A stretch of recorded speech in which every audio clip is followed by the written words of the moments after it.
Ce livre a été rédigé en 24 heures par moi-même. C'est une autobiographie courte des éléments marquants de ma vie.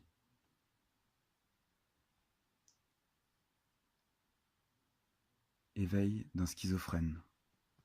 Acteur, mannequin, musicien, tatoué. Par où commencer? C'est une grande question que beaucoup se posent quand ils veulent raconter leur histoire. La mienne est simple et compliquée, humble et raisonnée. Je ne suis qu'un petit humain comme toi, lisant ces quelques lignes, pauvre d'intérêt pour le moment, n'engageant aucun précepte ou idéologie particulière, mais simplement un témoignage. Le témoignage d'une vie pour le moment courte. J'ai actuellement 27 ans. Je m'appelle Rodrigue Tardiveau. Je suis acteur, mannequin, musicien, tatoué, et avec comme particularité d'avoir été diagnostiqué schizophrène, après de nombreuses hospitalisations psychiatriques. 7 au total. Ce livre a pour but d'éclairer certaines zones d'ombre de ma vie, certains trous noirs de mes rêveries, et de livrer par la même occasion des informations, des idées, des pensées, d'un être simple et compliqué, que la vie a écorché. Tout commence une nuit, alors que j'étais enfant. Je devais avoir 6 ou 7 ans. Je dormais paisiblement au 7 avenue du Chêne-Gala, à Rezé, en banlieue de Nantes, dans ma petite chambre de 7 mètres carrés au premier étage d'une belle maison, avec un grand jardin, où résidaient plusieurs pommiers, cerisiers, lauriers et j'en passe.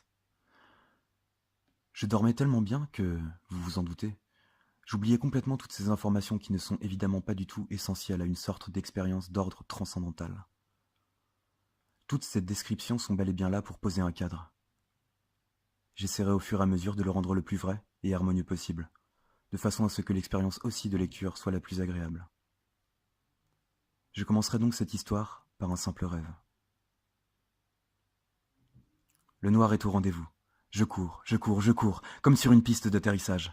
Pas de démarcation au sol, simplement un vide, et moi au milieu de tout ça. Je saute.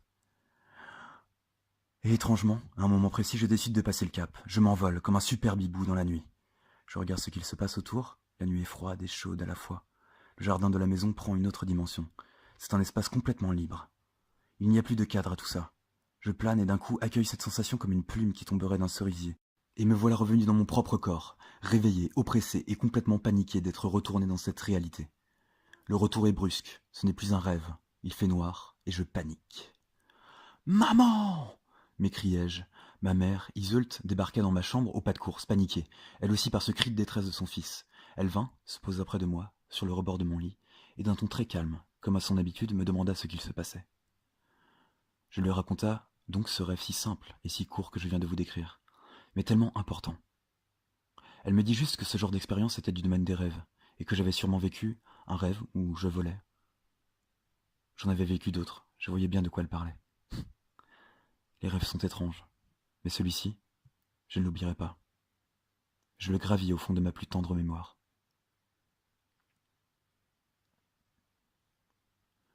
Je ne vais pas raconter ici l'histoire de ma vie, elle n'est malheureusement pas si intéressante que ça, mais simplement vous raconter des bribes de celle-ci, pour le coup, beaucoup plus fascinantes.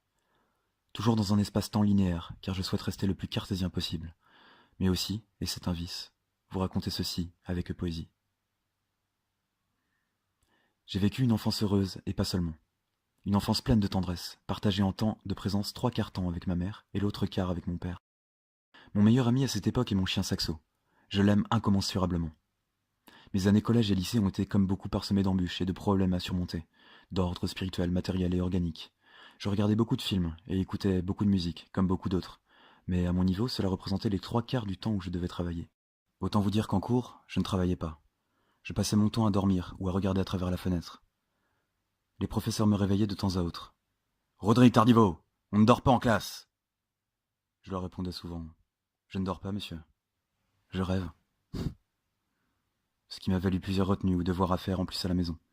Mais clairement, c'était le dernier de mes soucis. Ma sœur, Morgane, était là pour remédier à ce problème. Elle est très intelligente. Elle excelle dans le domaine scolaire. Toujours première de classe. Et croyez-moi, ça aide beaucoup d'avoir une sœur avec des capacités mentales hors normes.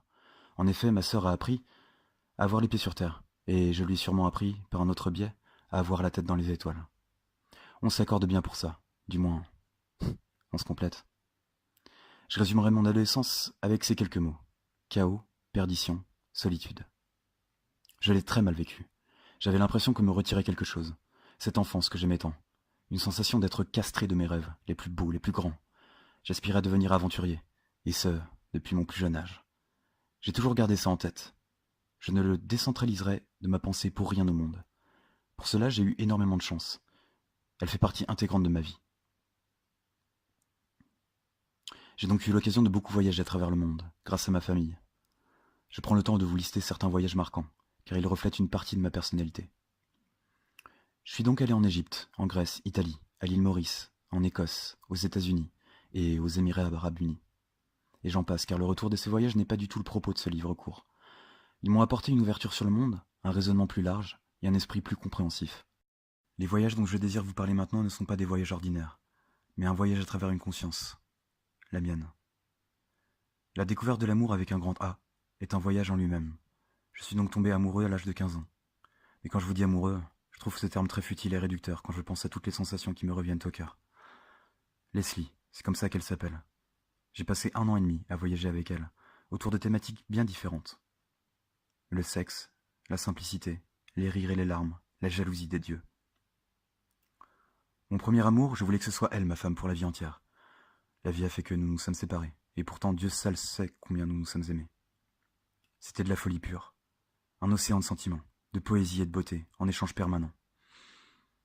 Je l'aime encore actuellement, et l'aimerai toujours à l'infini. Nous avons appris une chose essentielle, un socle commun dans cette petite histoire, le respect que nous nous devons. J'ai toujours considéré ma famille, mon père, ma mère, ma sœur, comme un socle philosophique, abstrait, et comme un amour inconditionnel. Ils sont une part de moi, et je suis une part d'eux. Il faut donc que tout cela s'accorde. Je ne dis pas qu'il n'y a pas eu de vagues, ou qu'il n'y en aura pas d'autres, mais nous sommes tous dans le même bateau, et j'espère que ce bateau sera de plus en plus consolidé à l'avenir, car ce que je souhaite, c'est de les comprendre, et qu'ils me comprennent, que nous nous comprenions, corps et âme. Ma sortie d'école a été très brutale. J'ai quitté le lycée en première littéraire, à l'âge de 17 ans, en me levant en cours d'anglais et en balançant une réplique maladroite et fragile à ma professeure d'anglais de l'époque. Je courus hors de la salle de classe, claque à la porte et courus encore jusqu'à en perdre haleine hors de cet établissement scolaire à Nantes, le collège-lycée Saint-Stanislas. Je rejoignis Leslie dehors et lui expliquai ce qu'il s'était passé. Elle était paniquée, et moi aussi. Qu'allais-je faire après tout ça? Je ne suis rien après tout. Je n'ai rien fait de spécial. J'ai juste quitté l'école comme un branleur attardé à la manière du cercle des poètes disparus. Mais ce n'est malheureusement pas une chose que l'on peut exhiber fièrement dans son CV. Je lui déclame fermement mon intention de ne plus jamais mettre les pieds dans un lycée, et de faire de ma vie une œuvre d'art. Plus concrètement, je lui émets l'idée qui me trottait depuis des années maintenant, faire du théâtre. Devenir comédien, acteur. Il se passe quelques semaines, et nous élaborons ensemble un certain plan de carrière, mais c'est un bien grand mot pour si peu d'expérience. Nous nous informons alors d'une possibilité d'une école de théâtre à Paris, le fameux cours Florent. Concrètement, l'idée me séduit.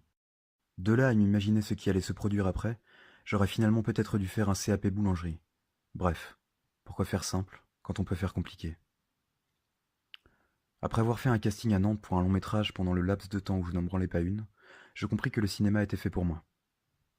J'avais vécu une histoire au cinéma en tant qu'acteur. Le film s'appelle « Laisse passer la nuit » et n'est visible sur aucune plateforme internet, tellement le film a été une bouse monumentale. En gros, immontrable. Mais l'expérience m'avait appris beaucoup. La caméra devait se dompter. Je ne suis qu'un avatar impalpable sur une toile vivante. C'était de l'ordre du domaine onirique, et j'avoue que ça me plaisait énormément d'exister ailleurs.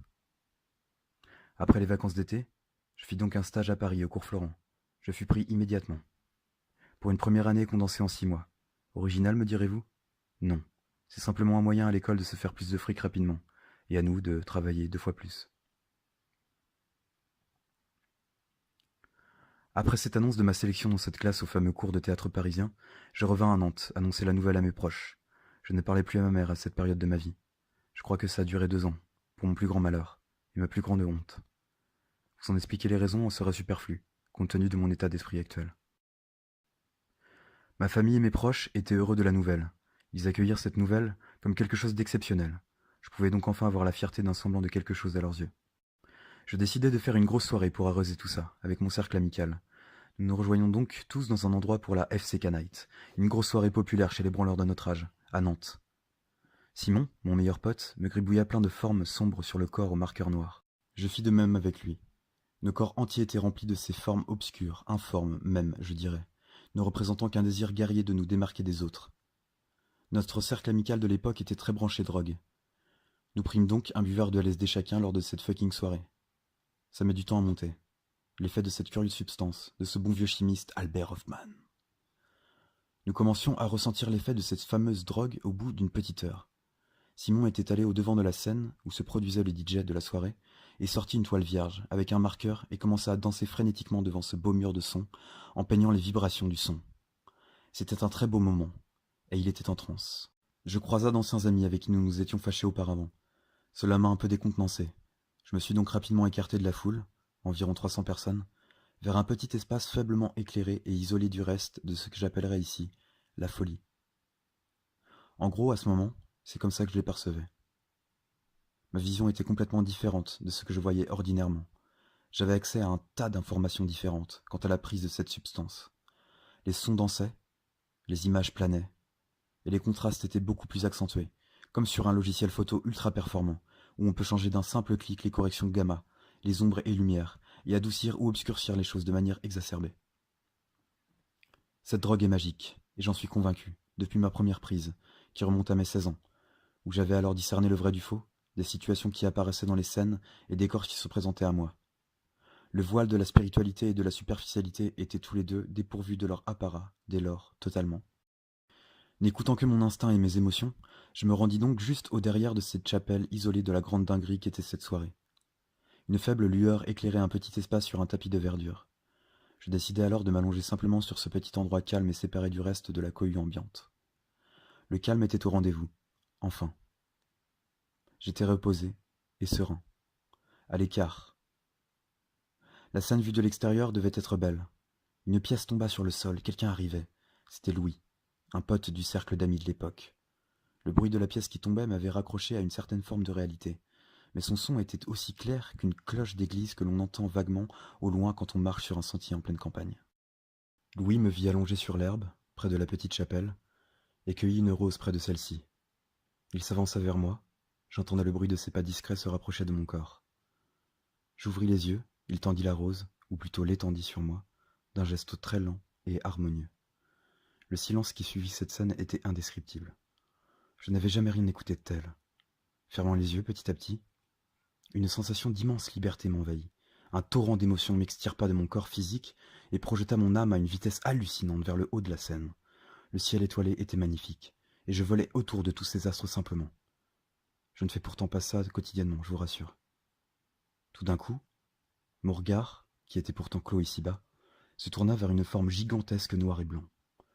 Un côté noir, un côté blanc, formait un visage. Un visage dur, ferme, franc, sincère, immense. Ce genre de visage qui est en fait un masque, tellement il est sacré. J'entends à ce moment-là 2-3 mots, et ces mots restent très vagues et flous dans mon esprit. Mais j'entendais à ce moment-là clairement ces mots qui résonnent encore dans ma tête et dans mon cœur. Théâtre, acteur, fais-le. Tout d'un coup, à une vitesse vertigineuse, je dégringole vers mon corps, où mes yeux s'ouvrent, et créent une espèce de vortex entre l'espace et le temps. Je prends une grande respiration et suffoque immédiatement, comme si un éclair m'était tombé dessus. Je me lève d'un bond, en sursaut, et titube de droite à gauche, comme si j'étais complètement torché. Je tombe, me relève, tombe, me relève. Piou, waouh. Je sais comment je m'appelle, tout va bien. Allô, ici la Terre, Mayday, Mayday. Tout va bien. Je suis à nouveau ici et maintenant, bien sur mes 2 jambes, mais toujours défoncé au LSD. Je rejoins mes amis qui passaient une bonne soirée avec de la musique électronique, et la soirée fut terminée lorsque je pris le chemin du retour, et m'allongea dans mon lit, complètement exténué de cette soirée complètement dingue. Le lendemain matin, je vis Klaus et Romain, 2 potes frères que j'avais l'habitude de voir. Je les aimais beaucoup, et les aime toujours aujourd'hui d'ailleurs. Je parlais de mon expérience hors de mon corps. Ils ne savaient pas trop quoi me dire, à ce sujet hormis que cela m'appartenait. Il se trouve que Romain est tatoueur, et Klaus est musicien. Je parlais donc à Romain d'un projet tatouage qui me tenait énormément à cœur. Celui de me tatouer un masque noir et blanc, sur l'avant-bras, avec les traits de caractère définissant l'expérience que j'avais eue avec ce fameux trip de LSD. Ce fut mon premier tatouage. J'acceptais la douleur complètement, en fumant un gros pétard autour des potes qui étaient avec moi. Ce premier tatouage, il me l'a offert, et ce fut le début d'une histoire, car par la suite j'ai renouvelé l'expérience du tatou de nombreuses fois. Actuellement j'ai le corps qui est à 50% d'espace tatoué. Je veux faire de mon corps une œuvre d'art, avec des dessins et des symboles représentant mes états d'âme, mes croyances et mes délires. C'est la forme d'art que je trouve le plus transcendant. Je reviendrai de temps à autre à ce sujet. C'est un point central de ma vie, car mon corps en fait partie intégrante. Maintenant armé à faire mes preuves dans le théâtre avec ce tatouage que j'exhibais fièrement, je me rendis donc à Paris pour vivre mes premières expériences en tant qu'acteur. Je fis la rencontre de plusieurs personnes qui furent des camarades de classe. Les âges et les ethnies étaient confondus complètement. Je me sentais donc prêt à découvrir un nouveau monde avec eux, celui de la scène, des planches, des rideaux noirs et des basses lumières. Je fis la connaissance de mon nouveau professeur de théâtre, Christophe, un être lumineux et érudit, jeune, je dirais 35 ans à ce moment-là, et d'une énergie totalement saine. Je découvrais là un univers où je pouvais enfin m'exprimer à travers des textes, devant d'autres humains comme moi, avec un regard bienveillant sur nos performances respectives. C'était un terrain de jeu nouveau, un idéal, une sorte d'école de magie, du style Poudlard dans Harry Potter. Mais où était donc Dumbledore, le magicien ultime? Je fis mes preuves durant ces 6 premiers mois. Je m'acharnais à réviser tous mes textes, à répéter mes gestes, à peaufiner mes expressions, à améliorer ma diction. Tous ces trucs de théâtreux, quoi. Puis vint le jour où le professeur Christophe dut nous dire ce que nous devions savoir pour accéder à l'année suivante. Il passa sur plusieurs élèves tour à tour, puis vint l'instant où il dit mon nom. Rodrigue Tardiveau. J'avais un sentiment mêlé de peur et d'amour après tout ce que j'avais vécu durant ces 3 mois à étudier le théâtre, et la sentence allait être rétablie. Allais-je passer en 2e année? Et la réponse fut un grand oui de la part de Christophe, qui dit devant toute la classe que j'avais tout pour réussir.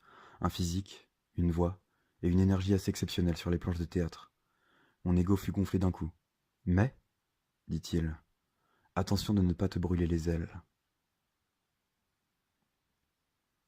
Je ne compris pas tout de suite le sens de sa phrase, mais plus tard, celle-ci eut un écho assez incroyable sur moi. J'annonçai la nouvelle à mes proches, heureux d'avoir pu accéder à ce nouveau palier. Mes grands-parents m'aidaient à financer ce parcours de théâtre. Ils étaient donc heureux pour moi, comme pour mes amis. Je me permets de prendre mon temps pour décrire cette expérience qui a été l'école pour moi, car je pense sincèrement que c'est important pour la suite de la compréhension de mon histoire. Vint la 2e année. Je rencontrai alors mon 2e professeur de théâtre, Xavier. Un homme au physique imposant, barbu, une vraie gueule de pirate. Son premier cours fut un choc énorme pour moi. Je n'avais jamais vu de ma vie un homme aussi beau. À son premier cours, il voulut que nous nous présentions.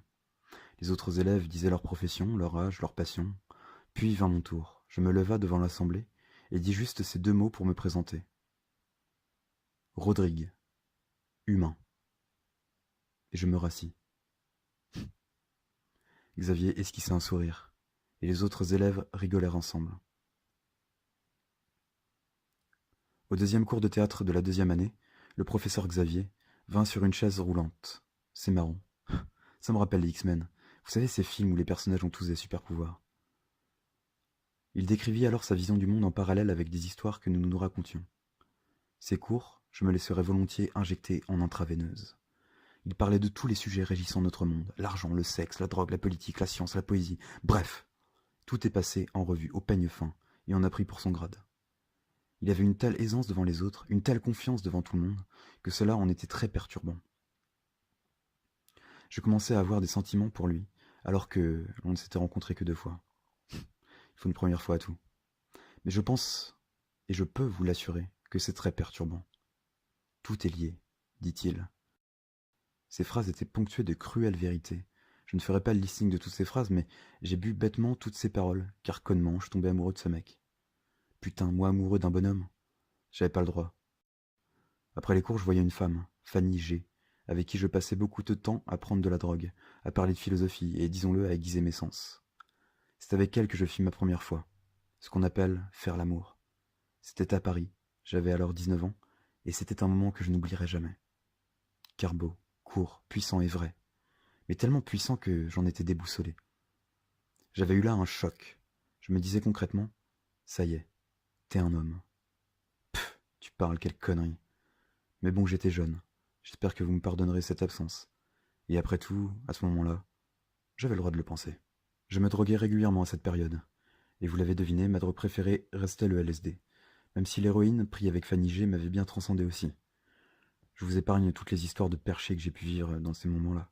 Pourtant, toutes sont si intéressantes. Pour les résumer, je parlerai de beauté pure, d'angoisse profonde, de vérité crue et d'absente illusion. L'amour est-il un mensonge ou une croyance? Je ne pense pas, car en nos âmes résonnent le son, l'odeur et la vue de ces liens. Maintenant que je n'étais plus puceau, une énergie de silence m'envahit. J'étais comme libéré d'un poids immense, comme bercé par une superbe danse. Il se passa 2-3 cours de théâtre où l'énergie était très belle, très dense, très pure. Puis vint un moment où je décidai de prendre un buvard de LSD en cours de théâtre. J'étais complètement perché. Je passais devant la classe à répéter le monologue du Cid, complètement désemparé. Je voyais le professeur totalement différemment, mais l'aimais toujours autant. Il me lançait des regards animaux, et moi pareil. Nous étions dans ce que j'appelle une phase de confrontation. Je marchais sur un fil solide où le vide n'existait pas, aveugle et sourd. Xavier me dit de retourner à ma place, dans les gradins, auprès des élèves. Il vint sur scène et dit devant l'assemblée. Rodrigue deviendra soit fou, soit clochard, soit génie. Un silence s'installa dans la pièce. Cette phrase, je la détestais, et l'aimais à la fois, mon premier paradoxe. Je ne voulais être en fait aucun des trois, mais quelque part, les trois à la fois.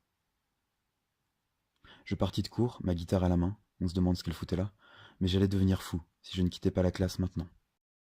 L'année de mon 20e anniversaire commençait à s'approcher, et je redoutais ce chiffre, je ne sais pas pourquoi. J'avais peur. Entre-temps, je faisais quelques allers-retours à Nantes. J'ai pu comme ça, pendant les vacances scolaires, faire un film en tant qu'acteur principal à Nantes, avec une équipe de bénévoles, qui se nomme Sentier des âmes. Un long métrage sur 2 âmes sœurs qui traversent 7 vies différentes, dans un cycle de réincarnation, où un ange gardien les équilibre. Ce fut le film qui m'a fait m'aimer, car je l'ai trouvé beau, ce film. Être le héros d'un long beau petit film a commencé à me faire entrer dans une autre dimension, celle de l'art.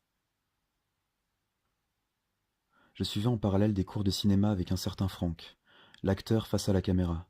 Je passe les détails, mais en gros je me démerdais plutôt bien dans cette pratique, jusqu'à en venir à ce jour qui m'a fait haïr le théâtre. Je m'explique. Franck me dit un moment de venir sur scène et de me placer sur une chaise à côté d'une femme, ce que je fis, sans réfléchir, jusqu'à ce qu'il me dise de jouer un certain personnage. Jusque-là, rien de détraquant, me direz-vous, mais il me dit de jouer le personnage d'un violeur. Là, ça allait plus du tout. Je lui dis que non, je ne veux pas jouer ce personnage. Il me dit que si, j'allais le jouer, ou c'était la porte. Du coup, je le joua, mais le plus mal possible, pour bien me foutre de la gueule du prof. Et là, il me dit que je jouais mal.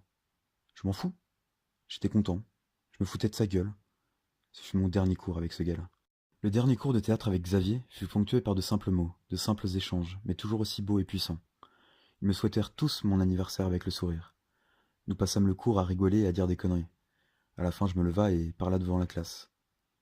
Je suis désolé, mais je dois m'en aller. Je retourne chez moi, à Nantes. Paris n'est plus pour moi.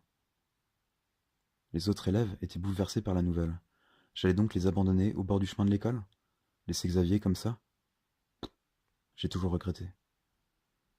Après une crise de paranoïa dans Paris, un délire de persécution et une peur immense, je pris le train avec quelques affaires et je me rendis dans une belle ville, qui est la ville de Nantes, où ma famille m'attendait, inquiet. Je ne voulais plus jamais retourner à Paris. Nous allions faire un voyage avec mon cousin et ma sœur. Ce voyage allait nous mener à Rome, puis, soyons fous, au Vatican. Je sortais à peine des cours Florent que ce voyage fut un moyen d'oublier ces épisodes assez durs pour moi. Je vous parle de ça, c'était dans un délai très très proche des événements. Je ne raconterai pas en détail ce voyage, juste quelques bribes. J'étais donc très discret, et m'exprimais rarement, ce qui changeait de d'habitude. J'avais l'impression de contempler la vie sans aucun filtre, avec un torrent d'émotions, qui me venait par vagues. Un tsunami de sentiments mêlés de beauté, de grâce et de légèreté, avec des émotions très noires, à ce que j'apparenterais à de la folie pure. Me voilà devant le plafond de Michel-Ange, le fameux, le jour de la création. Une alarme retentit. Je crois halluciner, mais non. Au moment où l'alarme retentit, je regarde concrètement le jour de la création, vu par le peintre Michel-Ange, dans la chapelle Sixtine. C'est très perturbant. Je ne m'en remets pas. Ma sœur et mon cousin rentreront à l'hôtel. Un grand orage fit son apparition pendant un repas. Je prends machinalement un couteau et l'exhibe sur la table. Je regarde fixement mon cousin. J'ai peur de moi à ce moment-là. Nous parlons et je lui dis que mon cousin est en train de vampiriser notre énergie. Incompréhensible. Ma sœur est en état de choc. Premier signe d'une maladie mentale potentielle chez moi. Nous prîmes l'avion et nous voilà de retour à Nantes. Sacré voyage. De retour dans notre ville, je suis inquiet de ce que j'ai fait. Je ne suis pas passé à l'acte, mais j'ai eu la peur de ma vie par rapport à moi. Toujours est-il que mon acte d'avoir pris ce couteau et d'avoir clairement menacé mon cousin Luc était complètement absurde, même si Luc m'avait par le passé fait vivre des moments pas très enrichissants, on va dire, voire très sombres. Ils ont donc décidé que j'aille au CHU, au service urgence psychiatrique. J'avais 20 ans. Une psychiatre me prend en entretien. Je ne dis pas un mot. Je ne parle pas du tout. Je ne veux rien dire. Ils me disent que je vais être conduit en hôpital psychiatrique, dans le service jeunesse. Youpi. Je vais donc à Saint-Jacques en ambulance. On me donne une chambre, un pyjama bleu. Il se passe quelques jours sans que je ne dise un seul mot. Les patients crient dans l'hôpital. On m'a changé de service, dans un lieu très sombre, avec des chambres encore plus petites et des murs encore plus sales. J'entends des patients se taper la tête contre le mur et gueuler toute la nuit. Je suis bourré de médocs. Des trucs dégueulasses qui me font prendre du poids et déprimer encore plus. Efficace leur méthode, pour aller mieux, pensais-je. Après plusieurs semaines, je sors de ce glauque endroit, obligé de prendre des médicaments tous les jours. Ces médicaments sont clairement une prison psychique. Je n'ai plus du tout confiance en moi. Je rumine les mêmes pensées tous les jours. Je suis en cage dans ma putain de tête. Je regardais un documentaire sur la psychiatrie. Ça a évolué. Avant, ils leur mettaient des caches sur la tête. Maintenant, ils nous les mettent dedans. Là, je me dis, je suis dans la merde. Comment je vais faire? Je rebondis toujours, quoi qu'il arrive, me dis-je. Sois un chat et retombe toujours sur tes pattes. Je pense donc à entreprendre à continuer dans cette voie, la voie de l'acteur. Ma sœur Morgane m'y encourage. Je décide donc de tenter le Conservatoire d'art dramatique de Nantes. Après tout, pourquoi pas? Je travaille donc la scène de Occupe-toi d'Amélie, de Feydeau, avec ma sœur. On travaille jusqu'à arriver à un certain niveau de résultat plutôt satisfaisant. De mon côté, je travaille une chanson à la guitare qui s'appelle La Fleur Noire. Une chanson sur mon premier amour avec Leslie, car je ne l'oublie toujours pas. Je passe donc l'audition au conservatoire après une bataille administrative, car je n'ai pas le bac. Et il le faut, pour faire des études de ce type. Nous présentons notre scène avec ma sœur, je suis confiant. Je présente ma petite chanson devant eux, ils ont l'air de bien apprécier.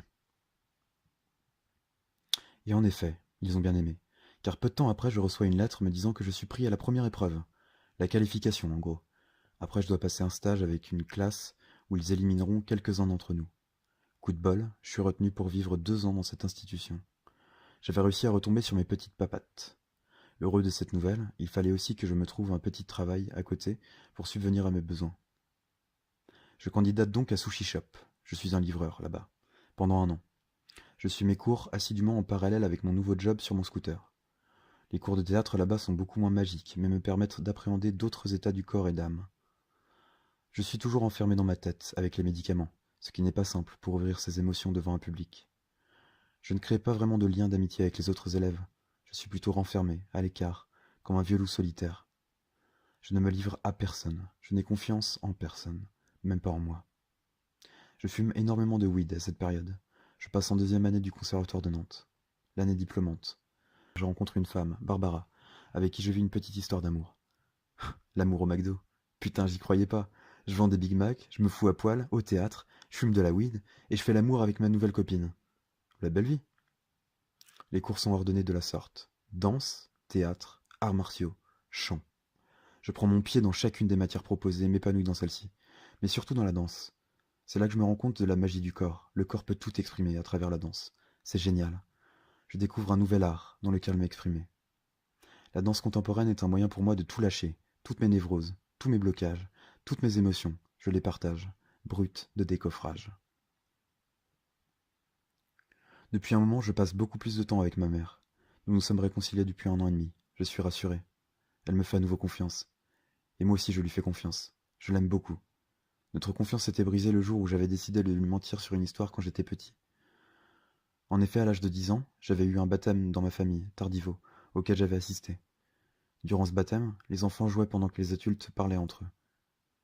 À ce moment, j'étais amoureux d'une fille du même âge que moi, qui s'appelle Mathilde. Dans un jardin, il y avait une vieille voiture, toute cabossée, sans roues, sans fenêtres, bref, complètement dézinguée. Une vieille carcasse. J'avais pris un morceau de ferraille qui traînait par terre et avait inscrit sur le capot de la vieille bagnole, démoli l'inscription R, cœur, M. Un scandale familial eut lieu après cet événement. Mais qui était le jeune délinquant ayant écrit une telle abomination sur cette voiture pourrie? Évidemment, c'était moi. Mais comme je voulais cacher la vérité, quand ma mère me posait la question de si c'était moi ou non qui avait fait ça, je lui répondais que non, tout naturellement. Car j'avais peur de me faire engueuler. J'avais par là trahi la confiance de ma mère, et je la comprends maintenant. Mais j'ai réagi comme n'importe quel enfant protégeant ses intérêts. En l'occurrence, l'intérêt ici était l'amour. Je me suis à la suite de ça mal comporté avec ma mère, qui réagissait en effet miroir avec moi, et une dégringolade de sentiments négatifs avait fait leur apparition. Mais cette histoire appartenait au passé. Nous étions redevenus très proches, et ma mère et moi avions une autre aventure à vivre. Pendant ma première année, je devais faire un spectacle de juste 3 minutes, où je pouvais présenter un parcours libre. Je choisis d'écrire la scène.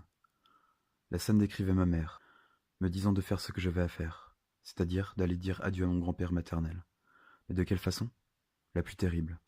Je choisis donc de tuer mon grand-père à la guitare, sur scène, car celui-ci a violé ma mère quand elle était plus jeune, et ne l'a jamais reconnue en tant que fille. Cet homme était médecin. Il s'appelait Jean-Marie. La manière dont j'ai tué mon grand-père sur scène de théâtre était en fait un moyen pour moi de représenter la réalité d'une autre manière, de quand la réelle scène s'était produite. Je l'avais vécu bien évidemment différemment, car sinon, à l'heure actuelle, je serais en prison, pour pas mal de temps je pense. Mais la vérité sur tout ça, c'est que je me suis rendu chez mon grand-père, Jean-Marie, et que je me suis introduit chez lui. Je l'ai rencontré, je lui ai dit tout ce que je pensais de lui, en mal, lui ai craché 3 fois à la gueule, et pris son mouchoir dans sa poche de veste pour prendre son ADN, pour prouver la paternité qu'il avait avec ma mère. Elle le souhaitait, je l'ai fait. Mais sur le moment, j'ai failli le buter concrètement. Je vous épargnerai ici tous les détails. J'avais protégé l'honneur de ma mère, au théâtre et dans la vraie vie. Je passe mon année à travailler, à écrire une sorte de petit mémoire pour le conservatoire, pour passer mon diplôme et passer l'épreuve finale. Je choisis de jouer dans Fin de partie, de Samuel Beckett, de le mettre en scène et de jouer dedans, du théâtre de l'absurde. C'était très violent. J'ai décidé dans ma mise en scène d'intégrer une chanson de rap, du Kenny Arcana, car j'avais rencontré un autre cercle de potes qui était branché dans ce mood-là, et que cette pièce était une critique des mouvements socio-culturels, des différents milieux. Je passe mon diplôme haut la main. Je suis content de ma petite performance. Il se trouve que quelques années plus tard, j'ai décidé de me torcher le cul avec ce putain de diplôme, et même de filmer l'événement. Entre-temps, pendant ces 2 ans, j'ai découvert l'école de cinéma à Nantes. Cela m'a permis de découvrir l'univers du court-métrage. Mon premier court-métrage s'appelle Doodlebug, et est en fait un exercice consistant à reproduire l'œuvre d'un réalisateur connu. Il se trouve qu'on a reproduit à l'identique avec moi-même, en tant qu'acteur, le premier court-métrage de Christopher Nolan. Il raconte l'histoire d'un schizophrène qui décide de s'écraser lui-même dans une sorte de mise en abîme. Passé ce diplôme, il me proposait donc de me payer un billet de train pour que j'aille à Paris et rencontrer un producteur, Patrice Ledoux, qui fait partie de la famille éloignée des Tardivaux, et qui n'est autre que le plus grand producteur français. Rien que ça. On a de la chance dans la famille. Bordel de merde. Je passe 2 nuits blanches à penser à cet homme et à son univers. Il a produit des films que j'adore. Léon, Le Grand Bleu, Le Cinquième Élément, Le Dîner de con, Les Visiteurs et j'en passe. Ces films sont connus par des millions de personnes à travers le monde. Je prends donc un train le matin. Il fait plutôt bon. Je suis vêtu très simplement. J'ai un sac à dos, 20 € et un billet de train pour aller à Paris. Je fume nerveusement ma dernière clope avant de monter dans le train. Je n'ai pas trop dormi, on va dire. Depuis 2 jours. J'arrive à Montparnasse, je descends du train. Je reçois un appel de Patrice Ledoux. Waouh! Donc je lui dis que j'arrive. Je me fais voler mon MP3 dans le métro. Je perds donc la capacité à pouvoir me déplacer avec un visuel de carte car mon téléphone actuellement n'est pas performant. Vous savez le genre de portable où il n'y a pas de GPS, avec pas de connexion internet, la galère. Je peine à trouver le lieu de destination, les appartements de la maison de production de Patrice, Pulsar Productions. Je sonne à l'immeuble, une personne m'ouvre la porte, je rentre dans le hall, monte un étage, arrive devant la porte, on m'accueille normalement. Et là, Patrice s'avance vers moi. Un grand homme âgé de 70 ans, les cheveux blancs. Il me serre la main, me demande comment je vais. Bref. Nous nous dirigeons ensuite vers un bar. J'étais toujours vêtu de mon chapeau de paille et de mon sac à dos. Nous nous rendons donc, 1 ou 2 rues plus loin, vers ce fameux bar où nous nous posons. Il me demande ce que je veux prendre. Je souhaite à ce moment-là ne prendre qu'un petit verre d'eau. J'ai des cernes longues de 4 kilomètres. Je le regarde, il m'observe. Je prends la parole et décide de briser la glace. C'est donc toi le producteur du Cinquième Élément, avec Bruce Willis? Il me regarde et me dit oui. tout simplement. Et alors là, je ne sais pas pourquoi, vu que je connaissais la réponse, mais une petite larme coule le long de ma joue. J'ai en face de moi un homme qui a vécu des centaines de tournages avec des gens inaccessibles, qu'on ne voit qu'au cinéma, à la télé et dans les magazines. Nous poursuivons donc la conversation. Il prend son petit verre, je ne sais plus exactement ce que c'était. Nous parlons de l'accès au cinéma pour les petits acteurs. Il me dit que généralement, les petits commencent toujours par arpenter les écoles de cinéma, passer des petits castings, faire leurs preuves, sur des projets bénévoles, à petite portée de diffusion. Je lui dis que c'est très intéressant et que je m'engagerai volontiers dans cette voie, ce que je fis par la suite pendant quelques années. Le rendez-vous touchant à sa fin, je lui dis au revoir très respectueusement et lui dis que je vais voir mon prof de théâtre, Xavier, pour lui dire bonjour. Cela faisait longtemps que je ne l'avais pas vu et il me manquait vraiment. Ce que je fis sans plus attendre. Je rencontrai donc à nouveau ce personnage, devant son école. Xavier, il faut que je te parle. Et il me répondit très nettement. Je peux pas là, Rodrigue, j'ai cours, avec des élèves. Alors je comprends aussitôt qu'il ne fallait en rien insister. Je lui dis donc au revoir, lui fais la bise, et pars toujours équipé avec mon chapeau de paille et mon sac à dos. Je marche, sans aucun but, puisque mes 2 buts avant étaient atteints. Je erre dans les rues de Paris. Je venais de vivre un choc violent dans 2 rencontres avec 2 personnes hyper influentes dans le 7e art. Et ces 2 personnes, instinctivement, je les ai aimées. Ce sont pour moi les archétypes de l'art que je veux véhiculer en ce monde. Va ensuite une dégringolade de sentiments mêlés entre incompréhension de ce qui venait de se passer, un sentiment de honte quant à mes pauvres expériences artistiques, et une alchimie naissante entre 2 mondes, celui du connu et de l'inconnu. J'ai longtemps marché dans les rues de Paris. J'avais perdu mon portable. J'avais dépensé mes 20 € dans des clopes et de la bouffe. J'étais désespéré, exténué. Je marchais encore et m'arrêtais devant la Seine. Près d'un arbre, un saule pleureur, je contemplais cet arbre, si grand, si beau, si solide, devant cet endroit si calme et paisible. Je m'allongea près de cet arbre, contre son tronc, avec mon sac en guise de support confortable entre mon dos et son écorce. J'étais tellement fatigué, j'avais tellement envie de fumer. Un passant m'avait donné un briquet rose qui marchait à peine. C'était le seul espoir que j'avais à ce moment-là, fumer. Je fumais et les lumières de la ville commençaient à s'éteindre. Je m'endormis quelques instants et me réveillai en sursaut. Je regardais l'arbre, il me fascinait. Je regardais le ciel, en même temps, d'une vastitude à en perdre haleine. Je me reconnecte à la nature, ce tout petit espace dans Paris, où juste un arbre te reconnecte à quelque chose d'ordre spirituel. Je fume encore, et là je décide de m'envoler avec cet arbre, dans une autre dimension. Bien sûr, je ne l'ai pas fait au sens concret du terme, mais pour moi c'était une certaine forme de réalité à ce moment-là. Je volais avec l'arbre, pleurais avec lui parlais même, l'enlaçais, comprenais chacun de ses bruissements de feuilles, une empathie absurde envers cet être végétal. Je suis avec lui dans l'univers, je ne sais pas où, mais je suis avec lui, et un silence nous envahit tous les 2. Plus concrètement, un homme s'avance vers moi, ou nous, devrais-je dire. Il m'accoste et me dit « Hé, toi ! Qu'est-ce que tu fous ?» Je le regarde, et ne réagis pas. Il semble assez agressif. Il insiste encore et encore jusqu'à venir tout près de moi. Je suis obligé de me lever. Et là, la scène redevient ordinaire. Les murs sont réapparus autour de moi, la scène est de nouveau présente, et il y a cet homme en face de moi qui me regarde avec son regard de bœuf. Je ne lui réponds pas. Je ne veux pas parler, mais il sent ma présence et je sens la sienne. Il commence à vouloir me toucher, je recule, en un réflexe. Il s'avance vers moi, encore, je recule. Il crie maintenant. Je ne sais plus quoi faire, je crois être invisible. Et pourtant, il sent ma présence, par à coup. C'est étrange. Il part finalement en criant « Fils de pute !» Là, je vois rouge. Mon corps s'emballe. Je cours vers lui à la manière d'un psychopathe en furie. Je veux concrètement le défoncer. Me voyant arriver, il part à toute allure. Pourtant, cet homme était bien plus costaud que moi. Je me repose alors de ce curieux entretien. Je me réallonge près du saule pleureur et commence à méditer près de l'arbre. Pendant 2 bonnes heures, assis en tailleur contre lui. Je n'ai plus de briquet. Je ne peux donc plus fumer. Je décide de respirer, par à coups, tranquillement, pour entrer en méditation. Un silence envahit mon mental. C'est agréable. Je suis en paix. Les heures passent, j'ai froid. Le matin commence à apparaître. L'aube sort son grand manteau rouge. Je suis heureux et en vie. C'est plutôt pas mal. Mais à cet instant, 3 hommes arrivent vers moi et commencent à vouloir prendre mon sac à dos. Je me retourne, me rends compte de ce qu'il se passe et je commence à avoir une crise d'angoisse incroyable. Je prends le sac à dos par la main et crie très très fort « Dégagez !» J'ai tellement une fureur dans le regard et dans le corps, quelque chose d'ordre animal, qu'il décide clairement de lâcher l'affaire. Instant très dur pour moi. Je prends le sac à dos, le remets sur mes épaules et me dirige vers le centre de Paris. Je passe nonchalamment près du canal Saint-Martin, avec une musique endiablée, un rythme absolument magique, et que je qualifierais de chamanique. Je l'entendais, concrètement, mais je voyais bien qu'il n'y avait que moi qui entendais cette musique. Normal, elle était dans ma tête. Mais mon corps voulait réagir à cette musique guerrière. Je dansais donc avec ce rythme dans la peau et me dirigeais vers la place de la Bastille. Cette place si grande avec un ange en or qui trône au milieu de la place, sur une sorte de grand obélisque. Je commence alors à me transformer. Dans mon esprit, je suis un léopard, agile et aux aguets. Je commence à marcher lentement d'un pas félin vers le centre de la place, au pied de l'ange d'or.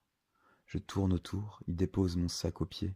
Je commence à danser dans une transe indescriptible avec de simples mots, simplement là, animal, avec cette musique chamanique. Je regarde les gens, il y en a beaucoup. Ils prennent un verre ou marchent dans la rue, pressés de vivre ce qu'ils ont à vivre. Je commence à crier, les voitures tournent autour de moi. Je récite le monologue de Cyrano de Bergerac, la mort de Cyrano. Je le scande, haut et fort, vers les 3 drapeaux qui règnent sur la place. Un drapeau français, un européen et un américain, dans mon souvenir. Je commence à avoir des hallucinations. Je crie les mots qui me viennent à l'instant T, des mots sans aucune concordance les uns avec les autres, seulement là, présents, ici et maintenant. Dans la folie pure. Mais je ne veux de mal à personne, que ce soit clair. Le théâtre s'est donné naissance dans la rue et je voulais en faire part au monde. D'un coup, 3 personnages apparaissent. Il y a une fourgonnette juste à côté d'eux. Ce sont bien évidemment des policiers. Je les regarde, ils viennent vers moi. Je ne bouge pas. Les passants autour s'arrêtent, regardent la scène qui se déroule sous leurs yeux. Les voitures roulent beaucoup moins vite autour de l'immense place. Ils me disent, tout d'un coup, « Bonjour monsieur, ça va ?» « Oui. » Je leur réponds. « On va vous mettre les menottes, ça vous dérange pas ?» « Non. » Je leur réponds. Ils me mettent les menottes. Je ne sais pas où nous allons. Je regarde par terre. Je vois de la ferraille. Je me dis que je suis ici et ailleurs et que rien ne peut m'arriver. Ils arrêtent le fourgon, me font descendre de celui-ci, ne me posant aucune question, fouillant mon sac. Je descends avec eux pour nous diriger vers un bâtiment neutre. Je ne dis rien, ne pose aucune question. Je suis encore en état de transe. Ils m'emmènent dans une salle, avec ce qui semble être un médecin. Il me dit de m'asseoir, je refuse. Ils me forcent à m'asseoir donc. Ils me prennent attention à l'aide d'une machine. La machine bip et rebip. Je ne sais pas à quoi correspondent ces chiffres. C'est médical, ce n'est pas mon domaine. Après cet épisode de la tension, les flics me reprennent avec eux dans le fourgon. Nous faisons quelques kilomètres et arrivons devant un autre bâtiment. Celui-ci est froid et lugubre. Nous montons dans un ascenseur, et là les policiers me démenottent. Nous sortons de l'ascenseur. Les policiers me disent d'avancer, ce que je fis, et là, j'arrive devant une dizaine de personnes avec des blouses blanches, tous me regardant avec des yeux agressifs et alertes. Ce qui semble être une infirmière s'avance vers moi, me dit « Déshabillez-vous, mettez-vous en pyjama. » Elle me tend le pyjama, je refuse, car je ne comprends pas. Et là il se jette à 10 sur moi. Un s'avance vers ma gorge, la serre de toutes ses forces, je ne peux plus respirer. Les autres me soulèvent, un autre me met un voile noir autour de la tête. Nous faisons quelques mètres comme ça. Je me débat avec force, je ne peux pas crier, c'est horrible. Le pire moment de ma vie. J'ai toujours la respiration bloquée. Il me déshabille très rapidement. Je me retrouve nu, sur une sorte de lit, attaché aux poignets et aux jambes. J'entends des choses vagues autour de moi, ils touchent des points précis de mon corps, ils injectent quelque chose dans mon corps à différents endroits. Je ne sais pas ce que signifient ces actes. Plus tard, j'ai discuté avec un ami victorien qui m'a dit que ce qu'il faisait était de la magie noire. Je veux bien le croire, vu l'état traumatique dans lequel j'étais à ce moment-là. Leur sorte de rite s'arrête. Je suis complètement chamboulé. Je ne savais pas que ça allait s'arrêter un jour, mais heureusement le cauchemar prit fin. Ils me détachèrent, et là je commençais à perdre complètement connaissance. Je me réveille dans une chambre. J'ai l'impression d'avoir dormi 3 jours. Est-ce que ce n'est qu'une impression ? Je ne sais pas, et ne le saurai jamais. J'arrive dans un couloir, et en déduis que je suis enfermé en hôpital psychiatrique. Aïe, ça se complique. Je suis à Sainte-Anne, à Paris. Je vous passe les détails aussi sur cet épisode, mais en gros, un schizophrène a failli me tuer, et on m'a enfermé en chambre d'isolement avec piqûre dans le cul parce que je me suis défendu. Et l'autre partie du temps, je errais avec les autres patients dans les couloirs. Pas le droit d'appeler personne. Pendant 2 semaines. Je ne savais pas si mes parents étaient au courant d'où j'étais. Un cauchemar sans fin. J'étais rassuré, mes parents m'avaient retrouvé grâce à un contact enseignements généraux. Je suis transféré en ambulance à Nantes, avec la présence de 3 infirmiers. Je ne raconterai pas mon hospitalisation à Saint-Jacques à Nantes, ce n'est pas utile. Mais en gros, cette fois, je devais obligatoirement prendre une injection intramusculaire et mon diagnostic est resté bipolaire.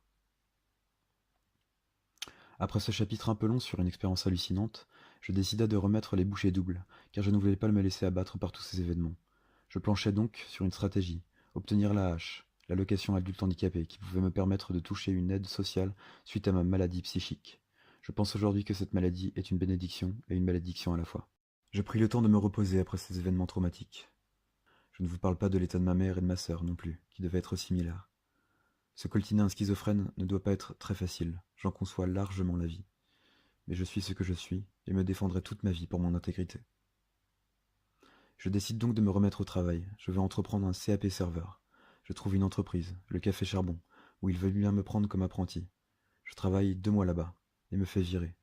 Ça a été pour moi un grand échec. Je ne baissais pas les bras. Je suis donc pris au cinéma Gaumont, en tant qu'ouvreur. 2 semaines se passent, je suis viré.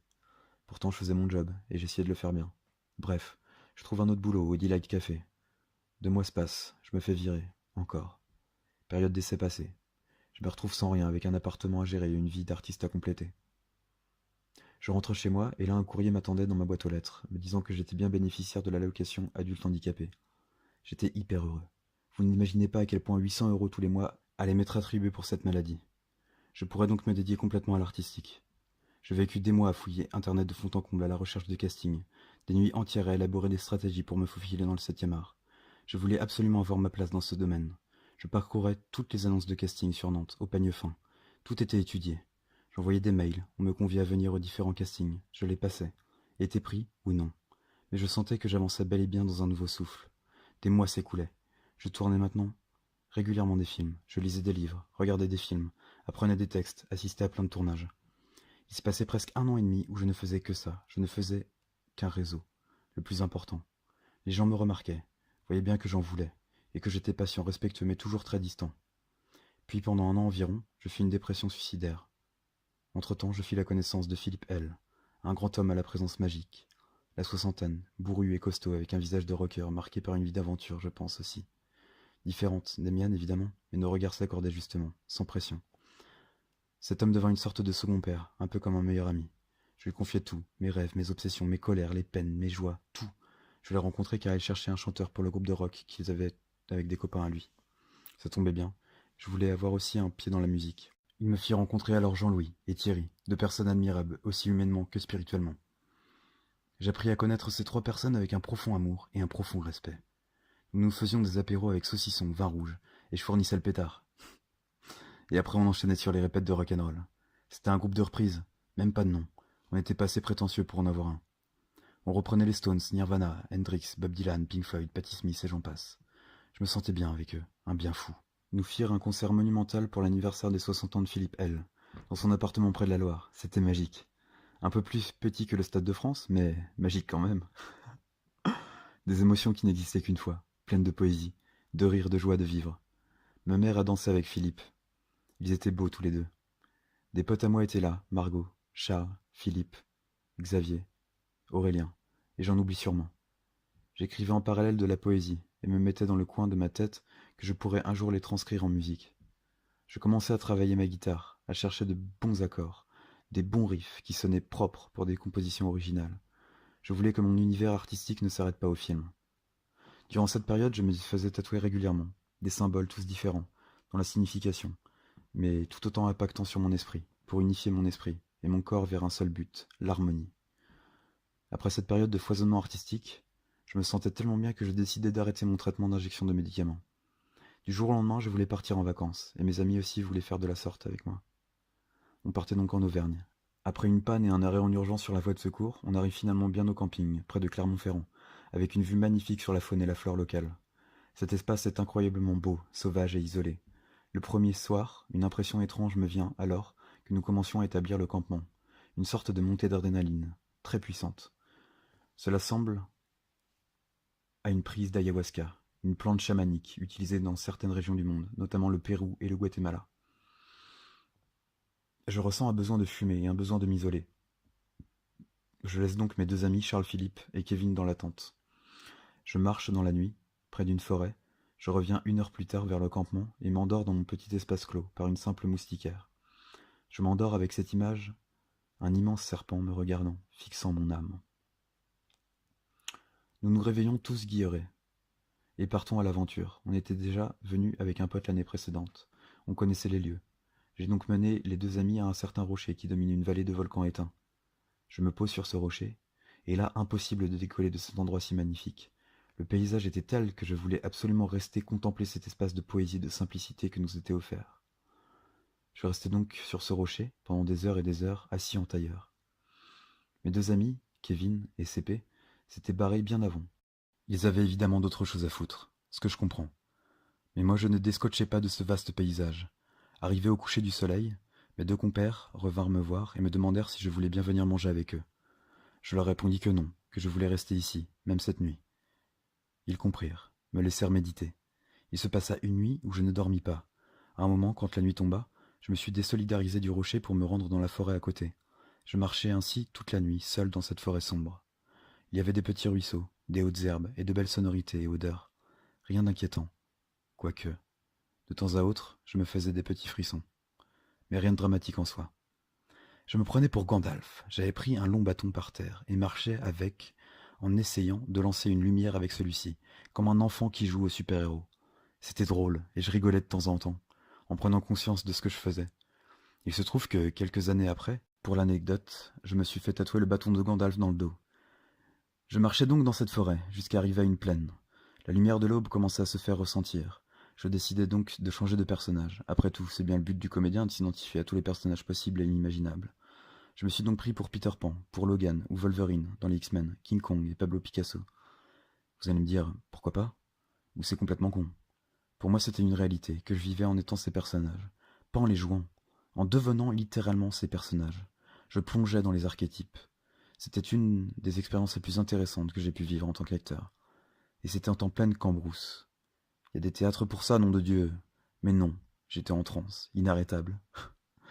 Je souhaitais vivre ces expériences en pleine nature, en osmose avec mon environnement. Mes amis se réveillèrent et m'observèrent agir de la sorte. Ils ne comprenaient absolument pas ce qu'il se passait. Mais, au courant d'une certaine maladie, ils avaient la puce à l'oreille. Paniqués à l'idée que je n'avais pas mangé ni dormi pendant 2 jours, ils voulaient me forcer à manger. Ils essayaient tant bien que mal à me raisonner, mais rien n'y faisait, j'étais incontrôlable. Ils me suggèrent à un moment d'aller faire les courses car nous n'avions plus grand-chose au campement. Nous prirent donc la voiture, je conduisis avec peine la fameuse Twingo jusqu'à arriver à un petit village près du camping. On s'arrête sur un parking. Je n'avais pas de chaussures. Je ne ressentais pas le besoin. Nous marchions dans les rayons différents. Je trouvais ce cadre complètement absurde, compte tenu de l'état dans lequel j'étais. Une grosse montée en puissance m'indiquait que j'étais littéralement en train de péter un câble. Mes amis et moi, après avoir fait les courses assez rapidement, reprenant la voiture, nous dirigeons vers le bourg du petit village. Dans un sursaut, je leur dis qu'il faut absolument que je m'arrête ici. Nous nous arrêtons devant une église. Dans cette église, nous rentrons tous les 3. Elle est sombre et elle paraît rarement visitée. Il semble n'y avoir personne à l'intérieur. Après plusieurs tentatives pour allumer une bougie, je n'arrive pas à en allumer une. C'est très frustrant pour moi. Je sens une énergie incroyable me monter des pieds jusqu'à la tête et rentre dans une transe décuplée. Je commence à enlever mon t-shirt dans l'église. Je suis torse nu dans l'église. Je danse sur place, je crie « Dieu !» Mes 2 amis me regardent comme si j'étais complètement fou. J'entends des bruits qui se rapprochent de l'église. Je leur dis « Fermez les portes !» J'étais complètement hypnotisé par l'énergie immense qui venait à moi. J'étais encore incontrôlable. Mais ce n'était pas en pleine nature, mais bel et bien dans une église.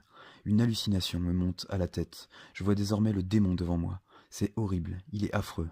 J'ai peur pour mes amis. « Protégez-vous !» je leur dis avec une voix d'outre-tombe. Les 2 potes paniqués avaient entre autres appelé les pompiers. Ils vinrent donc au bout de quelques minutes, pendant que je continuais ma transe. Un pompier s'avança vers moi. Je le regardais et décelai dans ce regard une certaine forme de vice. Ils me dirent bonjour tous les 3 avec un sourire que je ne comprenais pas. Je pris les lunettes du premier pompier qui se présentait à moi et arracha la monture de celle-ci. Allez comprendre pourquoi, je n'en sais rien, mais à ce moment-là, je réfléchissais de manière très instinctive. Les 3 pompiers s'avancèrent alors sur moi et me serrèrent très fort les 2 bras pour m'accompagner au dehors de cet endroit. Nous sortons tant bien que mal de l'église car j'oppose un peu de résistance. Ils me conduisent dans une ambulance et m'allongent sur un petit lit de secouriste. Je ferme alors les yeux et mon ami CP entre dans l'ambulance des pompiers avec moi. L'ambulance démarre en trombe. Je suis maintenant en paix totale. Rien ne peut m'arriver. Je suis dans les étoiles. Je rêve éveillé. Une succession de lettres apparaissent au fur et à mesure au-dessus de moi. Je retiens la lettre G et H, qui sont très persistantes. Des lettres d'or et d'argent. Je ne comprends pas encore leur signification. L'ambulance s'arrête dans un endroit, le brancard est tiré de l'ambulance. Je suis donc extirpé de l'endroit dans lequel j'étais toujours silencieux, ne disant rien du tout. J'ouvre les yeux car les gens autour de moi s'agitent énormément dans une cohue pas possible. Je ne comprends en rien ce qui m'arrive. Je me laisse complètement faire jusqu'à arriver dans une salle avec un néon au plafond. Là, j'ouvre les yeux, le néon en pleine face. Je me rends compte que je suis une nouvelle fois attaché et encore à poil.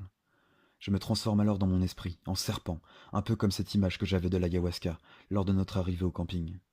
Ils essaient de m'injecter des choses dans le corps, je réagis très mal, mes yeux convulsent, je suis au plus mal. Ils me laissent un moment seul allongé sur ce lit, attaché, les yeux dans le vide, jusqu'à ce que je ressente une présence familière. Les infirmiers sont autour de moi, ils m'observent. Je m'endors d'un coup. Je me réveille dans ce qui semble être une chambre, 7 mètres carrés, une caméra au plafond, une chiotte dans un coin de mur et un petit lit en plein milieu de la pièce. Je comprends vite que je suis dans un hôpital psychiatrique. Je panique. Mais mes parents sont au courant. Quelques jours passent, ponctués de plateaux repas dégueulasses et de médicaments que l'on me donne de force, jusqu'au moment où un psychiatre me dit que je vais être reçu au tribunal de grande instance de Clermont-Ferrand pour défendre mes droits quant à mon hospitalisation. Cela avait en effet été le cas lors de mes dernières hospitalisations. Je m'y rends donc, je suis appelé, je reçois alors une avocate avec qui je discute de la stratégie de défense. Nous arrivons devant le juge. Il me pose quelques questions brièvement. Pour ma défense, je lui dis que j'étais parti en vacances et que je me suis retrouvé à prier dans une église avec mes amis. Et qu'à partir de ce moment-là, on m'avait emmené là où je résidais actuellement. Étrangement, ma démarche de simplification de la vérité avait marché, et je reçus alors un papier me disant que j'étais bel et bien libre. Je décide de prendre un covoiturage pour me rendre à Nantes. Je reste encore 2-3 jours dans l'hôpital, mais cette fois en secteur ouvert. Le jour J, je prends quelques affaires, je sors de l'hôpital et prends le premier bus. Je m'arrête au lieu de rendez-vous ordonné par le covoiturage. Je suis reçu par une femme, la quarantaine, dans une voiture rouge immatriculée NNOIL. Elle fonce sur l'autoroute, elle dépasse la limitation de vitesse. Nous arrivons à Nantes après quelques heures. Elle me dépose à l'arrêt de tram Hôtel-Dieu. Je la remercie du voyage, j'étais très à fleur de peau. Après notre petite discussion, je claque la porte de la maison et me rends chez Margot, la copine de CP qui habite juste à côté, de chez mon père. Je vois alors mon amie Margot et sa famille que je connaissais bien. Ils me disent de venir sur la terrasse, nous parlons alors de ce qu'il s'est passé en Auvergne avec mes potes, Charles Philippe et Kevin. Charles Philippe sonne alors à la porte de Margot. Il entre dans la maison, et là je le vois. Heureux, je m'approche vers lui, lui fais la bise, et nous échangeons sur ce qu'il s'est passé là-bas, brièvement. Après une petite heure, nous décidons de nous rendre chez CP, qui habitait le quartier aussi à l'époque. Nous passons la soirée à expliquer nos points de vue respectifs sur ce qui s'était passé là-bas. Ce fut très intéressant. Après cette soirée d'explication, je décide de dormir chez CP, Margot, et lui-même aller dormir en haut. Je dormais donc sur le canapé en bas, jusqu'à ce que je me réveille en sursaut, le souffle coupé. J'ai l'impression de faire une crise cardiaque. Concrètement, je crois que je vais mourir. Je souffle, j'essaie de crier, mais je n'y arrive pas. Je suis seul en bas, je tombe du canapé, sur le tapis près de la table basse. Mes deux amis, Margot et CP, alertés par le bruit, descendent très vite les escaliers. Ils me demandent si je vais bien, mais je ne peux pas leur répondre, je suffoque encore et encore. M'allonge sur le sol, la panique. Margot commence à mettre son corps sur le mien, et à me rassurer. La crise est passée, je vais mieux. Le lendemain, je me fais de nouveau interner en HP pour une durée de 1 mois et demi. Ces pertes de contrôle m'ont appris que je ne choisis pas les états de transe que je produis. Elles viennent à moi comme ça, subitement. C'est étrange. J'aime les sensations qui me viennent dans ces moments-là, car j'ai une force décuplée, un mental qui résonne très vite et des sensations incroyables. Mais le revers de la médaille, c'est que je ne me rends absolument pas compte de l'image que je reflète aux autres. Je n'ai pas de retour, si vous voulez. Plus de filtre, plus de masse. Et apparemment, c'est très dérangeant pour les autres. Une année se passe où je ne pète plus de câbles, je suis stabilisé par l'injection. J'enchaîne de nouveaux rôles, dans les films. Je continue d'écrire de la musique, des poèmes. Je suis rendu à mon 40e petit film. Je suis content de tout ça. J'évolue et me trouve une nouvelle passion, la photo. J'évolue alors en tant que mannequin sur différents projets. Je trouve de très bons photographes qui me permettent de mettre mon image en valeur. J'aime la photo. Elle permet de cristalliser une émotion, de mettre en avant une posture, une présence. Ma gueule est mise en valeur. Les gens me complimentent sur les différents projets que j'ai avec les photographes. Je rencontre une photographe, Alice. Elle me plaît beaucoup, mais elle a l'air complètement inaccessible. Nous faisons un premier shooting ensemble, qui se passe bien, sur le toit de l'école d'architecture de Nantes. Nous dialoguons souvent sur Internet. Nos dialogues sont souvent longs et partent très loin dans la philosophie et dans notre compréhension du monde. Elle semble s'intéresser à moi. Nous nous revoyons donc. Elle est mère d'un fils d'1 an et demi, et est avec un chien, un husky, aux yeux verrons. Je craque littéralement sur son univers. Elle est belle et son prénom c'est Bonnie. On passe du temps à redécouvrir le sexe, à créer des vidéos, à fumer et boire, à vivre des moments simples à deux. Je retombe amoureux. Avec elle, je ne me sens pas malade, j'ai l'impression d'être seulement autiste. Je l'aime comme un chapelier fou. Je décide alors d'écrire une chanson pour elle. Cela deviendra plus tard Peter and Rudy. J'enregistre cette année-là, avec un ami rencontré sur un tournage d'un film, mon premier album. Cet ami, c'est Yann. Il est très compétent, dans le domaine de la musique et dans le cinéma. Il a bien les pieds dedans. Mon père veut bien m'offrir l'enregistrement de l'album. Je prends son aide volontiers, et crée cet album avec Yann. Un album de 8 titres seulement, mais très condensé, où tout mon univers artistique y est décrit. Je suis heureux. J'ai atteint encore un petit rêve d'enfant. Avoir avec moi ma propre musique. Les jours passent et je vois bien que j'avance concrètement dans le milieu artistique. Mes progrès sont réels. Entre-temps, une autre hospitalisation fait son apparition. Je n'avais encore pas dormi et mangé durant quelques jours. Je m'étais donc mis en tête que je devais aller danser dans les rues de Nantes. J'avais acheté une rose et en gros, je prônais le retour de la poésie dans les rues, car je trouvais que les rues de ma ville en manquaient cruellement. Je dansais donc avec cette rose jusqu'au moment où mes amis y avaient appelé les pompiers. Je me retrouvais donc une fois de plus enfermé en HP. Mes amis passaient me voir régulièrement, et heureusement, j'aurais eu du mal à tenir sans eux.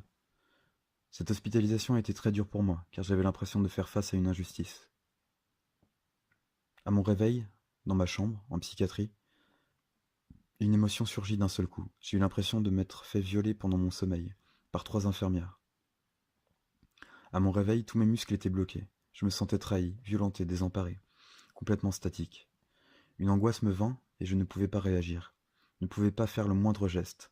Un médecin s'avança vers moi, me donna une pilule, me l'enfonça dans la bouche, et mes muscles se décontractèrent doucement. Je vécus l'hospitalisation à me demander si j'avais rêvé, ou si je m'étais bel et bien fait violer. L'hospitalisation ne dura que 2 semaines. Je fus libre ensuite. Sortant après ce laps de temps, je sentais en moi un élan de vouloir retranscrire cette poésie que je désirais tant exprimer.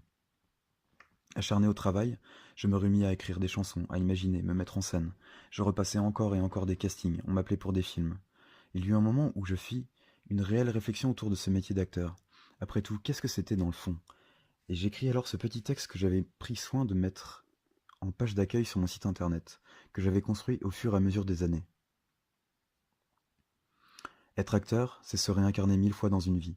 C'est apparaître et disparaître, dans des histoires intemporelles, ancrées dans un monde parallèle. C'est être qui on souhaite être et ne pas être.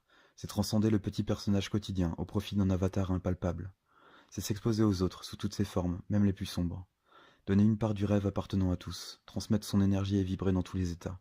C'est admettre qu'on est fort et faible, beau et moche, intelligent et con, au service d'un tableau vivant qui sommeille dans l'esprit d'un chef d'orchestre en étant une marionnette libre de pouvoir exprimer l'intime. En fait, c'est simplement un bonheur d'être fou. Je me suis longtemps penché sur la spiritualité. Je lis plusieurs livres qui m'ouvrent la porte de connaissances pas encore intégrées. La voix du magicien, le pouvoir du moment présent, de la matière à la lumière, les 181 versets du Tao Te Ching, la vie après la vie. Je regarde des centaines de vidéos sur la spiritualité sur YouTube en prenant soin de sélectionner les contenus les plus intéressants. Je tombe sur des vidéos parlant du voyage astral, de physique quantique, de développement personnel, de médecine énergétique. Plein de sujets hyper intéressants qui m'ouvrent à un autre espace de conscience. Je commence à aimer l'intelligence, même si je me répétais souvent cette phrase. Si tous les gens intelligents sont tristes, je préfère être un imbécile heureux. J'ai maintenant 26 ans. Je suis exténué par toutes mes aventures passées, mais redouble d'efforts. Car tout ce qui ne me tue pas me rend plus fort. Je vis un rêve 1 an auparavant que je ne souhaitais pas oublier, car j'avais ressenti des sensations incroyables durant la nuit.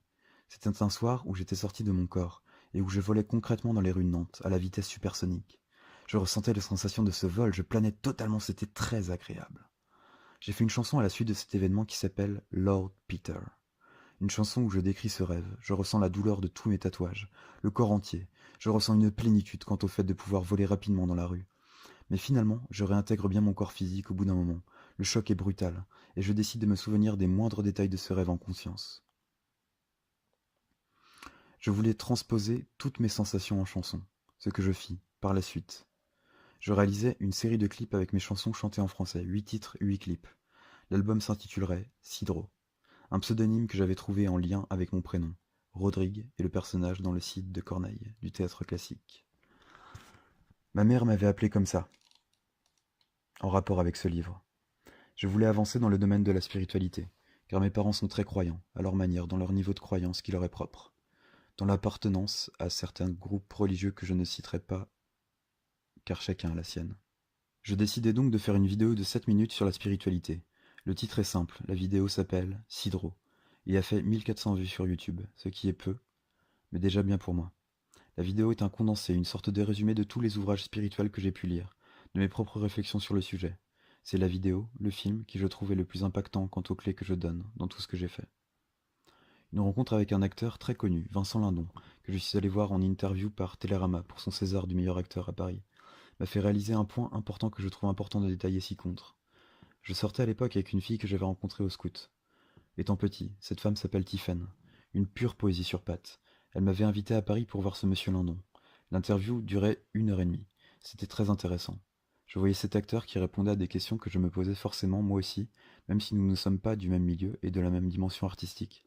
Certains points concordaient étrangement avec ma façon de penser. À un moment, je prends la parole et lui pose une seule question. Êtes-vous tous vos rôles? Il me regarda, sourit à l'assemblée, prit la parole et me répondit très crûment. Bien sûr que je suis tous mes rôles. Croyez-vous que c'est monsieur Trucmuche qui a joué tel ou tel rôle dans mes films? Bien sûr que non, c'est bien moi. Et j'assume tous mes rôles, ils m'appartiennent. Et là, je me rassis sur mon siège dans la salle. Un long silence m'envahit. Moi aussi, je voyais les choses de telle sorte. J'étais moi-même tous les rôles que j'avais incarnés. J'étais donc à la fois tout et son contraire, quant au vu de tous ces films dont j'avais fait partie. J'étais rassuré. Un grand acteur pensait comme moi, pour le moment un petit acteur. Mais pourquoi pas en devenir? J'étais tellement confiant pour la suite, je retournais à Nantes avec une information essentielle à mes yeux. Je n'étais pas complètement fou. Il se passa des jours et des semaines où je planchais sur divers projets. Mon CV commençait à prendre une forme très concrète. Je commençais à être fier de moi et de tout ce que j'avais réalisé jusqu'à présent. Une soixantaine de films. Mon rêve prenait vie. Ma toile avançait, aussi, mon corps était rempli de tatouages, plein de symboles et d'images, tout avec une signification pour stabiliser mon esprit et pour harmoniser mon espace intime et de rêverie. Je fumais toujours autant. En revanche. Une année s'écoula. J'étais en frénésie constante de projets, en ébullition d'amitié. Fanny B., une femme remarquable, passait beaucoup de temps avec moi. Je l'aime beaucoup. Elle a un fils que j'ai vu naître. Je lui livre toute ma vie, et elle la sienne. C'est une relation fusionnelle. Une amie femme, c'est rare. À part cette femme aussi, Caroline P., une amie devenue psychologue avec qui j'avais passé beaucoup de temps à parler de la schizophrénie et d'autres sujets métaphysiques. Une année passa donc, et je repensais à un événement traumatique dans mon enfance. En effet, dans mon enfance, je devais avoir 4 ou 5 ans, je m'étais fait violer par mon grand-père, à Sucé-sur-Erdre. Je n'avais parlé de cet épisode à personne, et avais enfoui au fond de moi ce détail, qui ressurgit quelque temps après. Rentrant dans une colère noire et une profonde tristesse, je repensai à ce grand-père paternel qui m'avait fait subir ça quand j'étais petit. Un profond sentiment de désespoir m'envahissait. Je passais la nuit à établir un plan pour aller le tuer, même s'il était déjà mal en point. Seul, toujours dans le même appartement depuis 6 ans maintenant, je tournais en boucle cette scène et pleurais chez moi. Je voulais me venger de cet acte dégueulasse qu'avait fait mon grand-père sur moi. Il avait aussi durant sa vie accumulé une collection de scènes pornographiques dans des classeurs qu'il avait pris soin de classer. Et quand nous étions petits avec ma sœur et mes cousines, nous étions tombés dessus alors qu'il nous avait dit de ranger son bureau. Le choc avait été assez rude, croyez-moi, vu notre jeune âge. Michel T. est qu'un triste personnage au regard de mon point de vue. Sous ses airs de rigolo de service, toujours prêt à raconter des blagues graveleuses dans les repas de famille, m'avait toujours fait honte. Après ces petits apartés, je continue mon histoire. J'étais donc seul, chez moi. J'appelle ma sœur et lui dis que je souhaite aller tuer Michel T. Elle me dit: Roro, fais pas le con, reste chez toi, j'arrive. Quelque temps plus tard, je ne reçois pas la visite de ma sœur, mais nous nous dirigeons dangereusement vers le CHU. Je suis pris de panique. Mais tant pis, j'y suis, j'assume. Je ne peux pas m'échapper. Je me retrouve en face d'un psychiatre.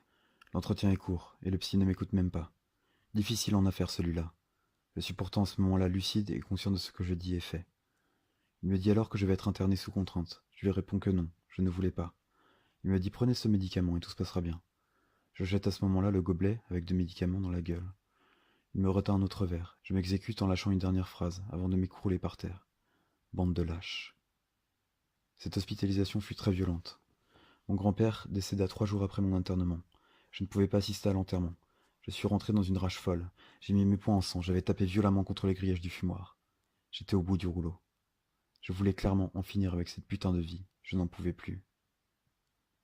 À ma sortie d'HP, je me sentais tellement humilié, tellement incompris que j'ai voulu mettre fin à mes jours plusieurs fois. Je ne l'ai pourtant pas fait. Mais croyez-moi, j'y pensais jour et nuit. Mon diagnostic avait été revu. Je n'étais maintenant plus catégorisé comme bipolaire, mais bien schizophrène. Ma mère m'a avoué après qu'elle l'avait toujours su. Remis entre guillemets de ces violentes émotions, je me remis au travail, comme à mon habitude, pour ne pas perdre face. Je continuais donc mes projets cinéma, musique, photo, tatouage. Ça a été l'année la plus bénéfique en termes d'art. C'est un refuge pour moi, une bulle d'évasion, mon propre monde. Un univers que je me suis créé pour faire face au monde et l'accepter à juste titre. Ma pote Caroline P.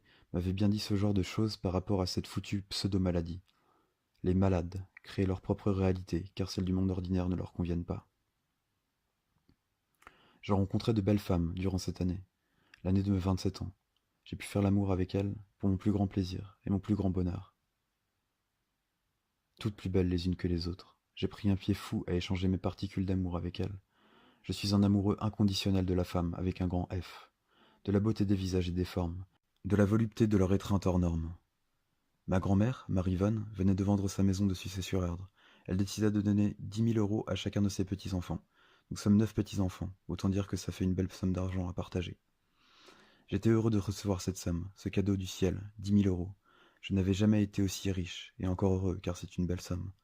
Ma famille, du côté de mon père, est très bourgeoise. Du côté de ma mère, c'est l'inverse, très pauvre. J'avais donc conscience de cette somme, mais je voulais me faire plaisir, je pensais que je le méritais. J'ai donc, avec cette somme, acheté des fringues, beaucoup de fringues, car ça faisait bien longtemps que je n'avais pas pu en acheter. J'ai dépensé tout le reste en restaurant, en bar, et, bien évidemment, vous vous en doutez, en tatouage. Je m'en suis fait 40 en 2 mois. 40 tatouages en 2 mois. Hallucinant. Mon corps est désormais bel et bien une œuvre d'art. La relation avec ma mère était très belle cette année-là, malgré mes plaintes suicidaires. Elle m'a toujours apporté la lumière. Mes parents, je les aime énormément, comme ma sœur et mes amis. C'est un autre amour, mais je les aime tout autant, car elles m'ont supporté, aidé, écouté. Il ne me reste plus qu'à vous parler d'un seul et dernier rêve, le plus important. C'était il y a quelques jours. Et après ça, ce petit livre sera fini. Je tiens à préciser que j'ai écrit tout ceci en 24 heures, et que cette histoire est bel et bien une histoire vraie. Nous sommes actuellement le 13 novembre 2018, à l'heure où j'écris ces lignes, il est 14h31. Le rêve que j'ai fait était il y a une semaine tout juste. Mais était-ce vraiment un rêve? Je ne le sais toujours pas. Mais j'aime tout de lui. Le soir, après un restaurant avec mon père et Charles, un ancien petit ami de ma sœur qu'elle avait eu au collège, je rentrais chez moi, serein, heureux, car le restaurant s'était bien passé. Je m'allonge sur mon canapé, commence à m'endormir, et pendant la nuit quelque chose d'exceptionnel se passa. Je sortis brutalement de mon corps. Mon âme flottait au-dessus de mon corps physique, puis se projeta à une vitesse démesurée, plus rapide que la lumière, vers un trou noir dans l'univers. J'observe alors à 360 degrés la courbure de l'espace-temps. Mon corps n'est plus physique, mais bel et bien un corps de lumière. Le corps astral, c'est ce que les gens disent dans les bouquins. Une liberté totale m'envahit, quelque chose d'ordre spirituel et transcendantal. Une musique accompagne mon voyage, une musique si pure que je n'avais jamais entendu quelque chose de la sorte. Plus beau qu'un opéra de Mozart, ou plus phasant qu'un orchestre entier jouant du Beethoven. C'était une musique que je qualifierais de magique, mais très douce et légère. Un sentiment de plénitude, une aura immensément puissante, une aile d'ange, une aile de démon, comme le tatouage que je me suis fait dans le dos il y a peu de temps, qu'un ami Galadriel m'avait tatoué gratuitement, où j'avais essayé d'unifier la dualité en un corps, le démon et l'ange, ensemble, ne faisant plus qu'un. Je volais ainsi pendant des heures à contempler l'infini espace-temps, les étoiles, les astres, les planètes. Je n'ai ni chaud ni froid, je n'ai peur d'absolument rien. Tout est amour là-bas, au-delà du miroir. Je volais paisiblement avec ce corps de lumière pure, quand tout d'un coup mon esprit se fixa sur une idée, ou plus précisément un lien. Un lieu, terrestre cette fois-ci. Mon esprit pense, triangle des Bermudes. Je me téléporte instantanément, plus rapide que le son, où la lumière est cet endroit précis de la Terre. Je vois un immense tourbillon dans cette zone près de l'Amérique centrale. Je monte très très haut dans le ciel avec mes ailes d'ange et de démon, et me prépare à plonger dans le centre du typhon. Tout d'un coup, Je pense à un jeu vidéo que j'avais fini étant gamin, j'étais niveau 100, bref. Le personnage que j'avais créé avait pour pseudonyme Sid. C'est un détail. Mais l'armure que je lui avais choisie à ce moment-là prend possession de mon corps, de lumière, et je plonge à une vitesse astronomique vers le centre du triangle des Bermudes. Je me réveille instantanément dans mon corps physique sur mon petit canapé dans mon petit appartement à Nantes, et à ce moment précis où je me réveille, je pense directement Atlantide. Ce rêve n'était pas un rêve, c'était plus que ça. Je sais faire la part des choses entre ce qui est d'ordre onirique et d'ordre spirituel. Là, c'était spirituel. Point barre. Et je ne veux rien prouver à personne, car je n'ai rien à devoir prouver à qui que ce soit. Mais je l'ai vécu. Et depuis ce soir, une semaine donc, je n'ai plus peur de rien. De la mort, de la vie, de la peur elle-même, ou de l'amour. Je suis enfin serein. Merci univers, merci famille, merci amis, merci présent. Fin. Rodrigue Tardivo. Ce livre a été rédigé en 24 heures par moi-même. C'est une autobiographie courte des éléments marquants de ma vie. Pour plus d'informations, tapez Rodrigue Tardivo sur Google. Vous tomberez sur mon site internet où tous mes films, musiques, photos, tatouages y sont exposés. Je vous transmets tout mon amour et amitié.